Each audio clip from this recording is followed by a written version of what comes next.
En Arraigadas encontrarás pequeños mensajes que te ayudarán en tu fe y así estar edificada en la roca que es Jesucristo. Anunciemos juntas su palabra para que su reino venga. Ven, Señor Jesús. Un camino doloroso. Nuestra cita de hoy la encontramos en Isaías capítulo 53, verso 3. La palabra de Dios dice: despreciado y desechado entre los hombres, varón de dolores, experimentado en quebranto, y como que escondimos de él el rostro. Fue menospreciado y no lo estimamos. El contexto de este pasaje es el canto del siervo sufriente, donde enfatiza cómo Jesús llevó el dolor por el pecado de la humanidad. Isaías aquí describe proféticamente a Jesús como alguien despreciado, rechazado y familiarizado con el dolor, sin atractivo físico, destacando su humanidad sufriente, siendo menospreciado por la gente y cargando con quebrantos ajenos, enfocándose en su sacrificio vicario a pesar del rechazo social. Amadas, ¿cómo están? Las saludo con el amor de nuestro Señor Jesucristo. Estoy feliz de poder estar de vuelta en un programa más para continuar con el mensaje de salvación, de redención de nuestro Señor, el plan de Dios que trae esperanza para el pecador, entre ellos tú y yo.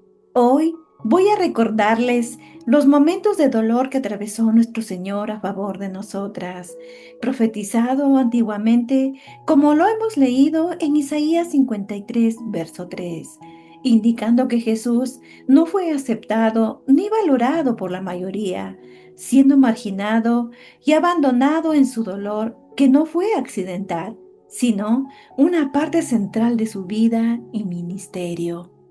La gente que lo vio en su máxima expresión de dolor no lo estimaron ni reconocieron su verdadera identidad y valor. Ahora las invito a ir a ver los versos donde la profecía mesiánica resalta que el siervo de Dios sufre voluntariamente para salvar a otros.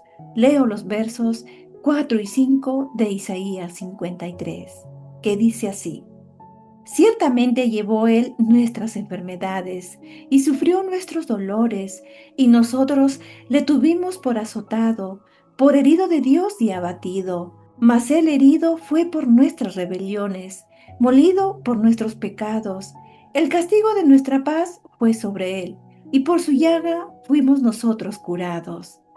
Nuestro amado Señor asumió las consecuencias físicas y emocionales del pecado en su cuerpo humano, no por tener faltas, sino por las nuestras. Amadas, las heridas de la crucifixión no fueron un accidente, sino el castigo necesario por la desobediencia y la maldad del hombre. Su sufrimiento pagó el precio para reconciliarnos con Dios, trayendo paz interior y espiritual. Su sacrificio ofrece sanidad integral que abarca la sanidad espiritual, física y emocional para quienes creen. Jesús transformó su dolor en nuestra redención y restauración. Ahora, vayamos juntas al Nuevo Testamento, donde veremos la realización de lo que profetizó Isaías y su obra redentora como una muestra superior de amor y de sacrificio aquí en la tierra. Hermanas, nadie ha tenido jamás un ministerio tan poderoso como el de Jesús. Nadie ha tenido la mayor disponibilidad de tiempo y energía como Él, como respuesta de obediencia a su Padre. Todos querían su auxilio cuando pidieron la ayuda a Jesús para sanar diversas enfermedades. Él lo hacía, impuso sus manos sobre todos los que eran llevados ante él y los sanaba. Predicó continuamente el Evangelio, sanó a los leprosos, las multitudes iban en aumento. ¿Cómo podría hacerlo? ¿Cuál era su secreto? ¿Cuál era la fuente de su poder? Ahora lo vamos a descubrir. Leamos Lucas capítulo 5, versos 15 y 16. Pero su fama se extendía más y se reunía mucha gente para oírle y para que le sanase de sus enfermedades, mas él se apartaba a lugares desiertos y oraba. Aquí está la clave. Jesús no oraba solo de vez en cuando. El pasaje indica que era una costumbre recurrente, era un hábito constante. Ante el aumento de su fama y la multitud, él priorizaba la oración sobre todo y buscaba espacios tranquilos para evitar distracciones y concentrarse en su comunión con Dios. Es un ejemplo de vida para todas, mostrando que si Jesús necesitaba apartarse para orar, nosotras también necesitamos encontrar esos momentos de silencio. Nunca podremos sobrellevar las exigencias de la vida en el reino de Dios y en el servicio a menos que recarguemos nuestras energías por medio de la oración profunda con Dios. Ahora vamos al momento culmen del ministerio de Jesús, que marcó el momento decisivo de su obra de amor y el fin de su misión pública. El encuentro en Juan capítulo 12 marca la transición de su ministerio público a la culminación de su obra redentora en la Pascua, indicando que su tiempo terrenal estaba concluyendo. Fue cuando en una ocasión los griegos quisieron verlo y él interpretó esto como la señal de que su mensaje ya no era solo para Israel, sino que debía extenderse a todo el mundo. Esto marcaba la hora de su muerte y resurrección necesarias para salvar a la humanidad. Los griegos representan a los gentiles o a toda la humanidad no judía. Su interés indicaba que el ministerio de Jesús había superado las fronteras de Israel y el tiempo de la redención mundial había llegado, ilustrando una metáfora en Juan capítulo 12, versos 23 y 24, que dice así: Jesús le respondió diciendo: Ha llegado la hora para que el Hijo del Hombre sea glorificado. De cierto os digo, que si el grano de trigo no cae en la tierra y muere, queda solo, pero si muere, lleva mucho fruto. Jesús anuncia su muerte y resurrección como el momento de su máxima glorificación. No un fracaso, sino más bien una pasión. Él usa la metáfora del grano de trigo que debe morir para dar fruto, enseñando que la entrega sacrificada de su vida es necesaria para producir una abundante cosecha de salvación y nueva vida, convirtiendo la cruz en el camino a la resurrección. Si Jesús no muriera, permanecería solo. Su muerte física era necesario para dar vida a muchos, dando frutos de fe y salvación. Y para poder realizar esta misión, tendría que recurrir a la ayuda de su Padre mediante la oración, porque ese momento de nuestro amado Señor fue muy agonizante. La postura que adoptó Jesús para orar expresaba su total sumisión a la voluntad de Dios. Las Escrituras nos muestran que las oraciones de Jesús estuvieron acompañadas de clamor y lágrimas. Estas no son como las nuestras de frustración o infantil, porque no logramos hacer lo que nos place, pero por el contrario en él había un corazón rendido y sumiso a Dios. Fue el momento donde la voluntad de Dios Padre empezaba a ejecutarse. Jesús estaba a punto de ir por el camino doloroso y el evangelista Mateo nos los deja ver en el capítulo 26, verso 38, que dice así: Entonces Jesús le dijo: Mi alma está muy triste hasta la muerte. Quedaos aquí y velad conmigo. Yendo un poco adelante, se postró sobre su rostro orando y diciendo: Padre mío, si es posible, pase de mí esta copa, pero no sea como yo quiero, sino como tú.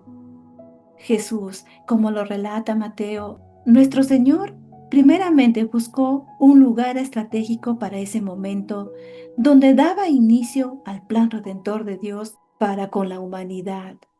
Jesús salió de la ciudad y fue a un olivar cercano que era conocido como Getsemaní, que significa prensa de olivas. Les cuento que la prensa servía para aplastar las aceitunas y sacar el deseado aceite que servía para usos importantes. No es casualidad que Jesús vaya a ese lugar donde la aceituna sufría un proceso muy duro para sacar algo de mucho valor. Más adelante en la cruz va a pasar de primera mano ese proceso en su cuerpo. Él fue aplastado allí por el Padre a causa de nuestro pecado. Amadas, su dolor dio como resultado algo valioso para la humanidad, la redención de nuestras almas y por ende la salvación eterna. El lugar que escogió Jesús para esa oración agonizante ya lo había visitado antes, donde se apartaba con su Padre para orar y para enseñar a sus discípulos, donde tenía largas y hermosas charlas con ellos. En Getsemaní, el lugar donde estaba Jesús, estaba librando la batalla definitiva contra el pecado, pero por alguna razón, esta batalla se nos presenta en dos actos, Getsemaní y Gólgota. Esto nos lleva a preguntarnos, ¿por qué fue necesario pasar por Getsemaní? ¿No se podía haber evitado un episodio tan doloroso de su vida? No, todo esto estaba sucediendo como Dios lo planeó. Este fue el lugar donde Jesús tomó la decisión de pasar el trago más amargo e ir a la cruz. Y como relata Mateo, vemos que Jesús no ocultó su dolor. Él muestra su angustia emocional y física extrema, casi insoportable, demostrando que aceptó su humanidad por completo. Al pedirle a Pedro, Jacobo y Juan que se queden despiertos con él, busca compañía y oración en su hora más cercana. Aunque sus discípulos no pudieron permanecer despiertos, es lo que resalta la soledad de Jesús en su agonía. Jesús, como hombre, por un momento sintió angustia en su corazón y pidió al Padre, aparta de mí esta copa. Hermana, quizás en algún momento te preguntaste, ¿qué le pasó a Jesús? ¿Tuvo miedo ir a la cruz? ¿Acaso dudó que el Padre estaría con él? Son preguntas que no encontramos respuestas en la Biblia, pero sí podemos decir que quizás Jesús, al hacer este pedido de apartar la copa, preguntaba si había otra base justa sobre la cual Dios podría salvar a los pecadores sin que Él tuviera que ir a la cruz. Y la verdad es que no. Era necesario ir a Gólgota después de un tiempo en Getsemaní. En ese tiempo de oración y angustia de Jesús, vemos todo el drama de nuestra redención y el silencio del cielo. Y el Padre indicó que no había otro modo, su Hijo Santo debía morir por los pecadores. Jesús expresó totalmente su conducta santa, siendo obediente, por lo cual él no vio otra respuesta que dar, solo decir, hágase tu voluntad. Ahora voy al Evangelio de Lucas y ver cómo el evangelista narra este suceso doloroso. Jesús ya estaba en el lugar correcto. Él tenía su alma triste, era 100% hombre y era necesario fortalecer su espíritu. En ese tiempo de oración, él tuvo una intensa perturbación emocional, acompañado de un extremo dolor y angustia. Lucas nos dice así en el capítulo 22, verso 44. Y estando en agonía, oraba más intensamente, y era su sudor como grandes gotas de sangre que caían hasta la tierra. ¿Qué era lo que producía este estado en Jesús?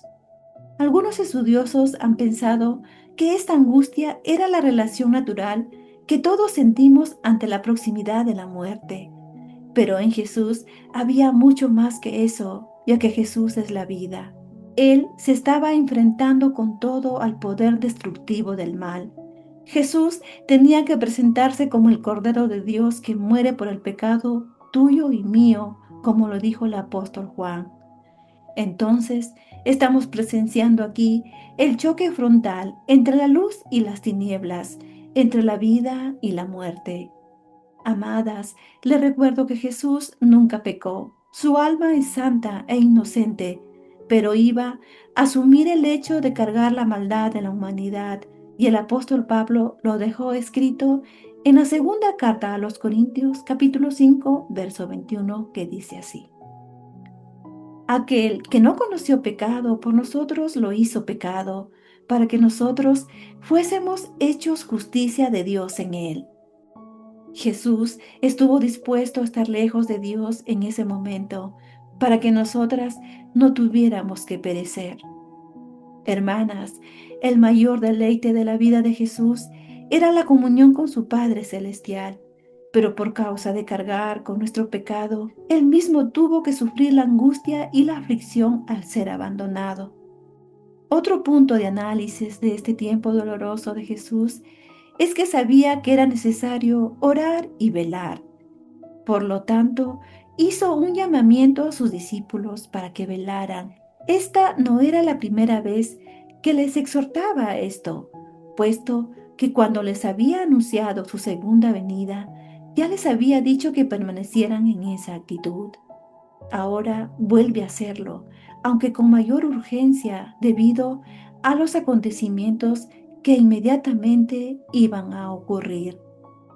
Amadas, como frágiles que somos y teniendo la necesidad de un Salvador, nosotras debemos recibir esta exhortación urgente a orar. Muchas veces nosotras hemos sufrido por las consecuencias de nuestros pecados, por la falta de comunión con Él, y sabemos por experiencia que es doloroso. Pero, ¿qué sería para el Señor sufrir por todos los pecados del hombre? No cabe duda que nunca nadie ha experimentado un dolor y amargura semejante. En esos momentos, su santa humanidad fue oprimida y agobiada hasta lo sumo. Con oración y fortaleza, Jesús se preparaba para el peso de los pecados del mundo y su separación momentánea del Padre. Era la hora cuando Jesús, el hombre representativo, había de presentarse ante la justicia divina para satisfacer sus exigencias por medio del sacrificio de sí mismo en ofrenda por el pecado. Lo que Jesús iba a hacer tendría un sabor amargo, tenía el sabor de la muerte. Leamos Mateo capítulo 27 desde el verso 27 al 31. Y dice así: Entonces los soldados del gobernador llevaron a Jesús al pretorio y reunieron alrededor de él a toda la compañía, y desnudándole, le echaron encima un manto de escarlata y pusieron sobre su cabeza una corona tejida de espinas y una caña en su mano derecha, e hincando la rodilla delante de él, le escarnecían diciendo: Salve, Rey de los judíos. Y escupiéndole, tomaban la caña y le golpeaban en la cabeza. Después de haberle encarnecido, le quitaron el manto, le pusieron sus vestidos y le llevaron para crucificarle. Estos versos describe la brutal burla y tortura física que Jesús sufrió a manos de los soldados romanos tras ser condenado por Pilato. Los soldados desnudaron a Jesús, le pusieron un manto y una corona de espinas, ridiculizándolo como rey de los judíos, mientras le golpeaban y escupían, demostrando la humillación extrema que aceptó por amor y redención. Pero además, esta escena es una muestra directa del amor insondable y soberano de Jesucristo, quien soportó el desprecio para salvar a la humanidad, convirtiéndose en el verdadero Rey a través de su humillación. Realmente vemos el contraste entre la verdadera majestad de Jesús y la ceguera de sus injuriadores. Hermanas, en última instancia, esta injusticia sirvió para cumplir el plan divino de salvación, donde el justo pagó por los pecadores. Jesús aceptó este maltrato en silencio, cumpliendo su papel de siervo sufriente, como lo hemos visto en Isaías capítulo 53. Otro momento de dolor que padeció nuestro Señor fue cuando, estando en la cruz, la relación con su Padre sería interrumpida. Jesús fue abandonado por Dios momentáneamente y que de alguna manera parece inexplicable para nosotras. Leamos Mateo capítulo 27, versos 45 y 46. Y desde la hora sexta hubo tinieblas sobre la tierra hasta la hora novena. Cerca de la hora novena, Jesús clamó a gran voz diciendo, Elí, Elí, lama sabactani. Esto es, Dios mío, ¿por qué me has desamparado? Aquí Mateo nos da a conocer otro momento de sufrimiento, cuando Jesús toma el pecado de la humanidad y experimenta la separación de Dios. Como Jesús cargaba con el pecado, la comunión perfecta con el Padre fue interrumpida, sufriendo un desamparo real, aunque fuera por un momento. En ese grito de angustia, Jesús cita el inicio del Salmo 22, un salmo mesiánico que profetiza los sufrimientos de su crucifixión, incluyendo el desprecio de la gente y la división de sus vestiduras. Hermanas, Jesús experimenta el dolor máximo de la soledad y la angustia humana, convirtiéndose en el puente entre Dios y los hombres. La oscuridad que cubrió la tierra y este clamor indican la gravedad del pecado que separa de la presencia de Dios. Ese momento de abandono de Dios es crucial porque muestra que Jesús llevó la carga completa del pecado, permitiendo que la humanidad no sea desamparada por Dios jamás. Más tarde veremos el momento culminante de la agonía que Jesús sufrió en la cruz. Y finalmente, después de tanto padecimiento, se oye una voz que lo describe Juan el apóstol y lo vemos en Juan capítulo 19, verso 30. Cuando Jesús hubo tomado el vinagre, dijo, consumado es, y habiendo inclinado la cabeza, entregó el espíritu. Con esa frase final, Jesús confirma que la obra de salvación está terminada. Jesús no muere forzado, Él tiene el control. Inclina la cabeza y entrega su espíritu voluntariamente, demostrando su soberanía hasta el último instante tras cumplir el plan divino exitosamente. Por fin podría descansar y sentarse al lado de su Padre y esperar el fruto de su aflicción, que somos tú y yo.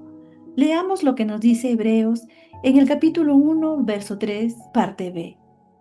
Habiendo efectuado la purificación de nuestros pecados por medio de sí mismo, se sentó a la diestra de la majestad en las alturas. Amadas, todo se ha cumplido. Jesús cargó sobre sí mismo la ira de Dios en la cruz por ti y por mí. El Padre nos amó tanto que envió a su único Hijo para que no sucumbiéramos a su juicio final, sino que recibamos todas las bendiciones de la vida eterna.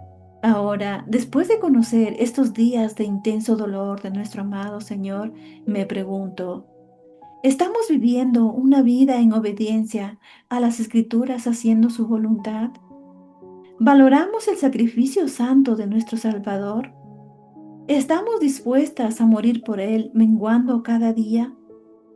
En cada dolor que atravesamos, recordamos el momento de entrega que hizo Jesús. Pedimos en oración ayuda a Jesús, el varón de dolores, cuando nuestra alma está angustiada.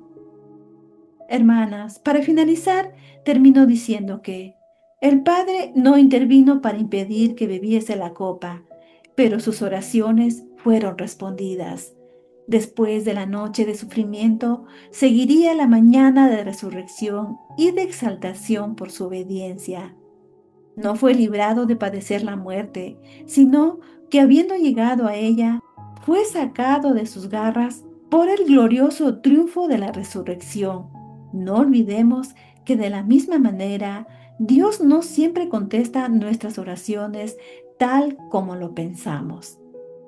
Amadas, cuando estemos transitando un camino doloroso parecido al que Jesús vivió, cuando estemos pasando por algún desierto, un valle de sombra y de muerte, busquemos un lugar estratégico con Dios e ir como estamos, mostrando nuestro corazón con emociones, lleno de temores, angustias, y dejarlo a sus pies en oración. Él sanará nuestras heridas, confortará nuestra alma. Jesús nos dejó un gran ejemplo de fortaleza y resiliencia en tiempos dolorosos. Pedro, un experimentado, nos dice en su primera carta en el capítulo 2, desde el verso 21 al 24, lo siguiente. Pues para esto fuisteis llamados, porque también Cristo padeció por nosotros, dejándonos ejemplo para que sigáis sus pisadas, el cual no hizo pecado, ni se halló engaño en su boca, quien cuando le maldecían no respondía con maldición, cuando padecía no amenazaba, sino encomendaba la causa al que juzga justamente, quien llevó él mismo nuestros pecados en su cuerpo sobre el madero, para que nosotros, estando muertos a los pecados, vivamos a la justicia, y por cuya herida fuisteis sanados. Amén. Amadas, me despido con la esperanza de volver a estar por este medio y continuar con estos mensajes que penetran nuestro corazón. Si Dios quiere, las espero la próxima semana con otro momento importante del ministerio de nuestro Señor Jesucristo.